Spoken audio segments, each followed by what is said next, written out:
네, 킬러 콘텐츠 승부사라는 책이 요즘 연일 화제가 되고 있는데요. 이 책을 특별히 집필하게 된 동기나 계기가 있으신가요?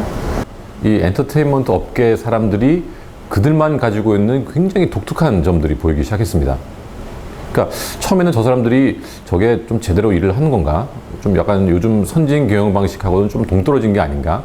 너무 주먹구구식이 아닌가? 라는 의구심이 저도 있었는데 이 친구들이 굉장히 생각보다는 트렌디하고 그 다음에 굉장히 전략적인 결정도 빨리 하고 그 다음에 그거를 수행해 나가는 과정도 굉장히 치열하고 이런 부분들이 어떻게 보면 저희 일반적인 국내의 일반적인 기업들 특히 중후장대라고 표현되어지는 뭐 제조업이라든지 이런 기업들에게 시사하는 바가 굉장히 많더라고요.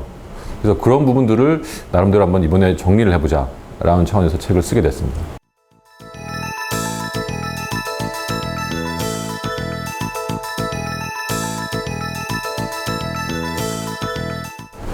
네, 이 책을 읽어보니까 엔터테인먼트에서 그 리더들의 이야기더라고요.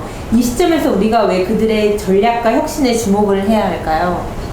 그 프랑스에서 있었던 SM 콘서트도 그렇고 뭐 제2의 한류붐이다라고 해서 지금 연일 화제가 되고 있는데 사실 이 한류라는 것들에 대한 해석이 되게 분분합니다. 근데 지금 제가 여기서 주목하고 싶은 점이 이 엔터테인먼트가 하나의 산업으로서 지금 어떻게 보면 지금까지 대한민국을 견인했던 산업이 뭐 휴대폰, 반도체, 자동차, 철강, 화학 같은 이런 산업이었다면 사실은 지금 시점이 컨텐츠 산업, 엔터테인먼트를 바탕으로 한 이런 컨텐츠 또는 문화 산업이 대한민국을 먹여 살릴 아마 21세기형 먹거리가 될 수도 있다고 보여지거든요.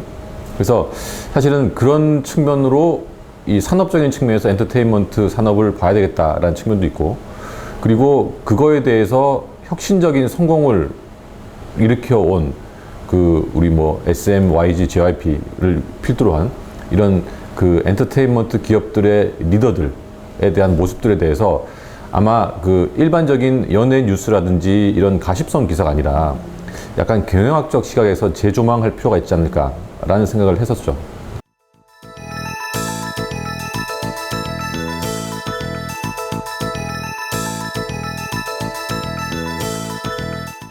네, 책에서 기업이 가장 경계해야 될 것이 공룡병이라고 하셨는데요. 어떻게 하면 이 공룡병을 극복할 수 있을까요?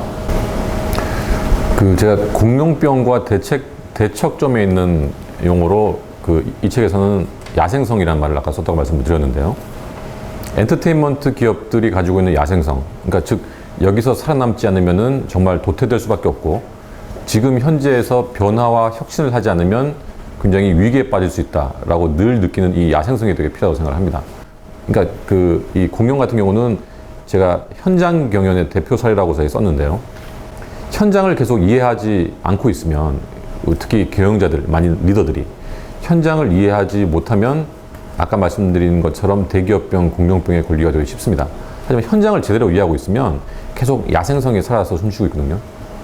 김장훈 씨와 싸이 같은 경우는 현장을 통해서 관객들이 무엇을 좋아하고 무엇을 원하는지를 제대로 캐치하고 그리고 지금 어떻게 보면 공연 시장이 가장 활성화되어 있는 시장이기 때문에 그쪽에서 최고의 뭐 매출과 수익도 창출한다고 할 수가 있습니다. 그리고 스노우볼 효과가 일어날 수가 있는데요. 이게 눈사람처럼 계속 굴리면 굴릴수록 커진다는 얘기죠. 현장을 많이 경험하면 고객을 많이 이해하게 되고 고객을 많이 이해하다 보면은 그들이 원하는 상품과 서비스를 제공할 수 있습니다. 그러면은 그들의 상품과 서비스는 계속 고객들에게 많은 환영을 받게 되는 거죠. 계속 선순환 구조가 일어난다는 얘기입니다. 이런 점들이 대한민국 엔터테인먼트 기업들에게서 보여주는 야생성들이고 이런 야생성들을 대한민국 일반 기업들, 뭐 공룡병이나 대기업병으로 걱정하는 일반 기업들도 벤치마킹할 필요가 있다라고 생각한 거죠.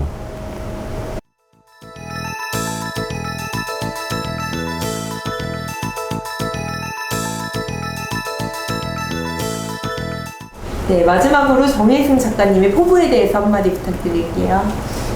저는 대한민국의 21세기 먹거리가 결국에는 컨텐츠 산업에 있을 수도 있다라는 생각을 가지고 있고요. 이 컨텐츠 산업의 속성이 아까 말씀드린 것처럼 이 무한 복제될수록 변동비가 제로에 가깝기 때문에 굉장히 이익률도 높고 그리고 어떻게 보면 이 전 세계 문화 강대국으로 또 포지셔닝 할 수 있는 굉장히 좋은 산업입니다. 제가 업계에서 일을 하는 동안에 대한민국의 엔터테인먼트 컨텐츠가 지금의 휴대폰이나 철강이나 화학이나 자동차처럼 21세기 대한민국의 주요 수출 상품이 되게끔 하는데 1조를 하는 게 사업을 비즈니스를 담당하는 사람으로서의 제 개인적인 포부이기도 합니다.